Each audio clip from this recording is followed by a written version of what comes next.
ছবার ছুরির কোপ, যার মধ্যে একটা শিরদাঁড়ার ভীষণ কাছে ছিল। অভিনেতা সইফ আলী খানের ওপর হামলা। কেমন আছেন অভিনেতা? স্বাস্থ্য নিয়ে বিবৃতি প্রকাশ লীলাবতী হাসপাতালের। অন্যদিকে সইফ আলী খানকে হামলার ঘটনায় 3 জনকে আটক করেছে মুম্বাই পুলিশ। বলিউড অভিনেতার বাড়িতেই এই 3 জন কাজ করেন বলে জানা গিয়েছে। 3 সন্দেহকারীকে নিয়ে যাওয়া হয় থানায়। সেখানে তাদের জিজ্ঞাসাবাদ করা হবে বলে পুলিশ সূত্রে খবর। অভিনেতা স্বাস্থ্য নিয়ে হাসপাতালের তরফে এক বিবৃতি প্রকাশ করা হয়েছে। লীলাবতী হাসপাতালের স্বীয় চিকিৎসক নিরাজ উত্তামানি জানিয়েছেন, সইফের ওপর অজ্ঞাত পরিচয়ের এক ব্যক্তি হামলা চালান।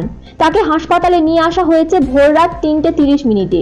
অভিনেতার ওপর 6 বার ছুরি দিয়ে আঘাত করা হয়েছে, যার মধ্যে 2টি কোপ গভীরে। চিকিৎসক জানিয়েছেন, এলোপাথারি ছুরি চালিয়েছেন দুষ্কৃতী। হাতের পাশাপাশি পিঠেও ছুরি দিয়ে আঘাত করা হয়েছে, যার মধ্যে একটা শিরদাঁড়ার ভীষণ কাছে ছিল।